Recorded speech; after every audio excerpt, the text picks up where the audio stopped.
ಕರ್ತನಿಗೆ ಶುಭಗಳು, ನಿಮ್ಮೆಲ್ಲರಿಗೆ ಶುಭಗಳು. ಚೆನ್ನಾಗಿದ್ದೀರಪ್ಪ? ದೇವರು ನಮ್ಮನ್ನು ಪ್ರೀತಿಸ್ತಾ ಇದ್ದಾನೆ. ಆ ಪ್ರೀತಿಯಿಂದ ನಮ್ಮನ್ನು ಒಂದೊಂದು ಹೆಜ್ಜೆಯಲ್ಲಿ ನಮಗಾಗಿ ದೇವರು ಆಶ್ಚರ್ಯ ಕಾರ್ಯಗಳನ್ನು ಮಾಡ್ತಾ ಇದ್ದಾನೆ. ಸಮಸ್ಯೆ ನೋಡ್ರಿ, ಎಲ್ಲ ಸಮಸ್ಯೆಗಳು ನಮಗೆ ನಮ್ಮ ಹೊಲದಲ್ಲಿ ಸಮಸ್ಯೆ, ವ್ಯವಸಾಯದಲ್ಲಿ ಸಮಸ್ಯೆ, ಉದ್ಯೋಗದಲ್ಲಿ ಸಮಸ್ಯೆ, ಬಿಸ್ನೆಸ್ನಲ್ಲಿ ಸಮಸ್ಯೆ, ಕೈ ಕೆಲಸಗಳಲ್ಲಿ ಸಮಸ್ಯೆ, ಹಣದ ಸಮಸ್ಯೆ, ಆರೋಗ್ಯದ ಸಮಸ್ಯೆ, ಮನೆಯ ಸಮಸ್ಯೆ, ಕುಟುಂಬದ ಸಮಸ್ಯೆ, ಹೆಂಡತಿ ಸಮಸ್ಯೆ, ಗಂಡನ ಸಮಸ್ಯೆ, ಮಕ್ಕಳ ಸಮಸ್ಯೆ. ಪ್ರತಿ ಒಂದು ಸಮಸ್ಯೆಯಲ್ಲಿ ದೇವರ ದಯೆಯನ್ನು ನೀನು ನಂಬಿಕೊಂಡ್ರೆ, ನೀನು ನಂಬಿಕೆ ಇಟ್ಟರೆ, ದೇವರು ದಯಾ ಸಂಕಲ್ಪದಲ್ಲಿ ನಮ್ಮನ್ನು ಜ್ಞಾಪಕ ಮಾಡಿಕೊಂಡಿದ್ದಾರೆ. ದೇವರ ದಯ ಅಪರಿಮಿತವಾದದ್ದು. ದೇವರ ದಯೆ ತಾಳ್ಮೆಯವಾದದ್ದು. ದೇವರ ದಯೆಯಿಂದ ನಾವು ಬ್ರತಿಕಿಕೊಂಡಿದ್ದೀವಿ. ದೇವರ ದಯೆಯಿಂದ ನಮಗೆ ಸಂಪೂರ್ಣ ಸ್ವಸ್ಥತೆ ಸಿಕ್ಕಿದೆ. ಸಂಪೂರ್ಣವಾದ ಸ್ವಸ್ಥತೆಯಿಂದ ನಾವು ಇದ್ದೀವಿ. ಯೋಹಾನ ಸುವಾರ್ತೆ 11ನೇ ಅಧ್ಯಾಯ 39ನೇ ವಚನ 40 ಕೂಡ. ಸ್ವಾಮಿ, ಅವನು ಸತ್ತು 4 ದಿನ ಆಯಿತು.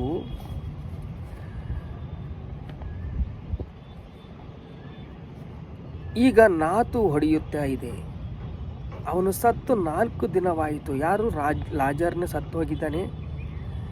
ಮುಂದೆ ಒಂದು ವಾರ್ತೆ ಕಳಿಸಿದ್ದಾರೆ. ಆ ವಾರ್ತೆಗೆ ಯೇಸು ಬರಲಿಲ್ಲ. 4 ದಿನ ಲೇಟ್ ಆಯಿತು.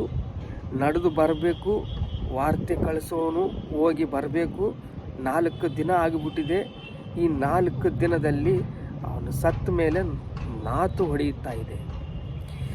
ಈಗ ದೇವರು ಯೇಸು ಕ್ರಿಸ್ತನು ಕರ್ತನಾಗಿರುವುದರಿಂದ ಆವಾಗ ಮನುಷ್ಯ ರೂಪವಾಗಿದ್ದ.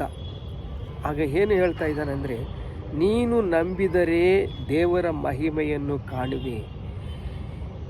ನೀನು ನಂಬಿದರೆ ದೇವರ ಮಹಿಮೆಯನ್ನು ಕಾಣುವೆ. ನೀನು ನಂಬಿದರೆ ದೇವರ ಮಹಿಮೆಯನ್ನು ಕಾಣುವೆ. ನಿನ್ನ ಹೊಲದಲ್ಲಿ, ನಿನ್ನ ಉದ್ಯೋಗದಲ್ಲಿ, ನಿಮ್ಮ ಕುಟುಂಬದಲ್ಲಿ, ನಿಮ್ಮ ಮನೆಯಲ್ಲಿ, ಪ್ರತಿ ಸಮಸ್ಯೆಯಲ್ಲಿ ನೀನು ದೇವರನ್ನು ನಂಬಿದರೆ, ಯೇಸು ಕ್ರಿಸ್ತನು ಒಡೆಯನೆಂದು ನಂಬಿದರೆ, ಯೇಸು ಕ್ರಿಸ್ತ ಕರ್ತನೆಂದು ನಂಬಿದರೆ, ನಿನಗೆ ದೇವರ ಮಹಿಮೆಯನ್ನು, ನೀನು ನಂಬಿದರೆ ದೇವರ ಮಹಿಮೆಯನ್ನು ಕಾಣುವೆ. ನೀನು ನಂಬಿದರೆ ದೇವರ ಮಹಿಮೆಯನ್ನು ಕಾಣುವೆ. ಯೇಸು ಕಣ್ಣೆತ್ತಿ ನೋಡಿ ಪ್ರಾರ್ಥನೆ ಮಾಡಿ ಪ್ರೇತ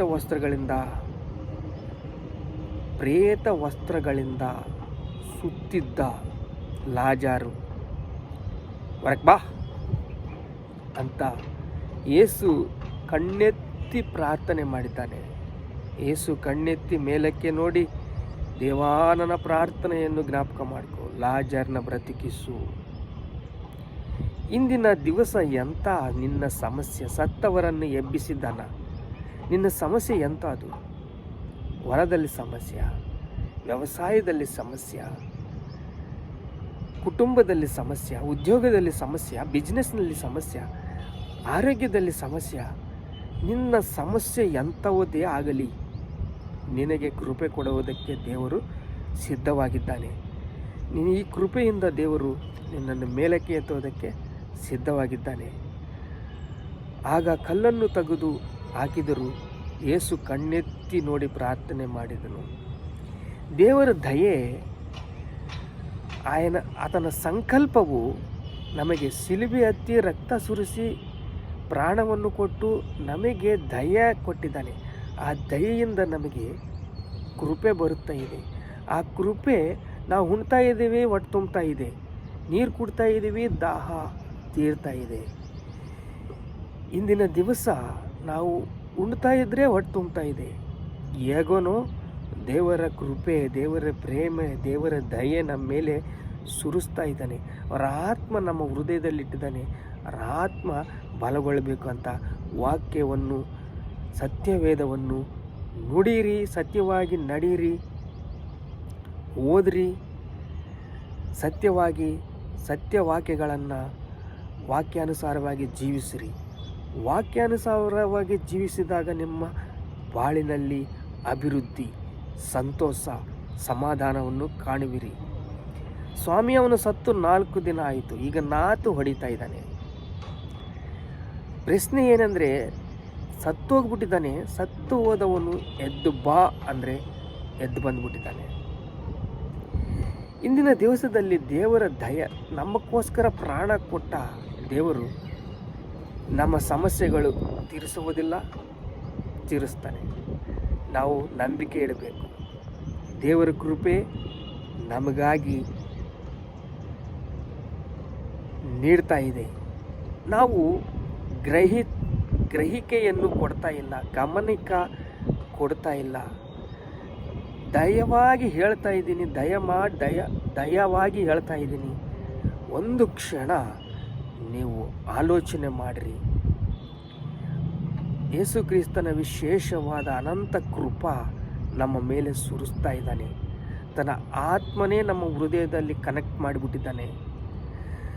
ನಮ್ಮ ಹೃದಯದಲ್ಲಿ ಆ ಆತ್ಮನನ್ನು ಕನೆಕ್ಟ್ ಮಾಡಿ ನಾವು ಆತ್ಮೀಯ ಅಭಿವೃದ್ಧಿ, ಆತ್ಮೀಯ ಬೆಳವಣಿಗೆ ನಾವು ನೋಡಬೇಕಂತ ದೇವರು ಎಷ್ಟು ಆಸೆ ಪಡ್ತಾ ಇದ್ದಾನೆ. ದೇವರ ಆಸೆ ಪಟ್ಟದಾಗ ನಾವು ದೇವರಿಗೆ ಸಪೋರ್ಟಾಗಿ ನಿಲ್ಲಬೇಕು. ಪಾಪವನ್ನು ಅಸಹಿಸಿಕೊಳ್ಬೇಕು, ಪಾಪವನ್ನು ಜಯಿಸಬೇಕು, ಜಯ ಜೀವಿತವನ್ನು ಹೊಂದಬೇಕು. ನೀನು ನಂಬಿದರೆ ದೇವರ ಮಹಿಮೆಯನ್ನು ಕಾಣುವೆ ಅಂತ ನಾನು ನಿನಗೆ ಹೇಳಲಿಲ್ಲ? ಈಗ ನೋಡ್ರಿ, ಮರಿಯಳಿಗೆ ಹೇಳಿದ್ದಾನೆ, ನಂಬಿದರೆ ನೀನು ದೇವರ ಮಹಿಮೆಯನ್ನು ಕಾಣುವೆ.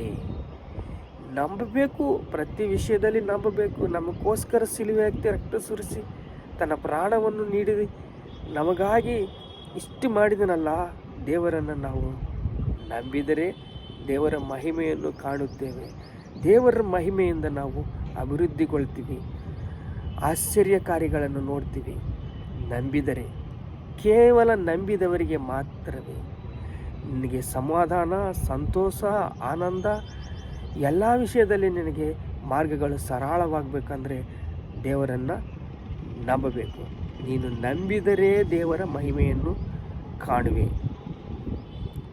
ಪ್ರಾರ್ಥನೆ ಮಾಡ್ಕೊಳ್ಳೋ. ತಂದೆ, ಸ್ತೋತ್ರ ಸ್ತೋತ್ರ. ನಿನ್ನ ರಕ್ತವನ್ನು ಸುರಿಸಿದೆಯಪ್ಪ, ನಮಗೋಸ್ಕರ ಪ್ರಾಣ ಕೊಟ್ಟಿದೆಯಪ್ಪ, ನಮಗೋಸ್ಕರ ಅರ್ಪಣೆಯಾಗಿ ಚೆಲ್ಲಿಸ್ಕೊಂಡಿದ್ದೀಯ. ನಮ್ಮ ಪಾಪಗಳನ್ನೆಲ್ಲ ಹೊತ್ತುಕೊಂಡಿದೆಯಪ್ಪ, ಹೆಗಲ ಮೇಲೆ ಹೊತ್ಕೊಂಡು ಹೊರಿದೀಯಪ್ಪ.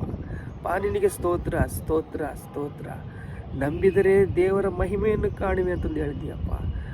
ನಿನಗೆ ಸ್ತೋತ್ರ ಸ್ತೋತ್ರ. ರಕ್ಷಣೆ ಹೊಂದಬೇಕು, ನಾವು ಹೊಸ ಮನಸ್ಸನ್ನು ಹೊಂದಬೇಕು. ನಿನ್ನ ಕೃಪೆ ನೀಡಪ್ಪ. ಸ್ತೋತ್ರ ಸ್ತೋತ್ರ ಸ್ತೋತ್ರ. ಏಸಪ್ಪ ನಿನಗೆ ಸ್ತೋತ್ರ. ಘನತೆ, ಮಹಿಮೆ, ಪ್ರಭಾವಗಳು ನಿಮಗೆ ಚೆಲ್ಲಿಸ್ತಾ ಇದೆ ತಂದೆ. ಆಮೇಲೆ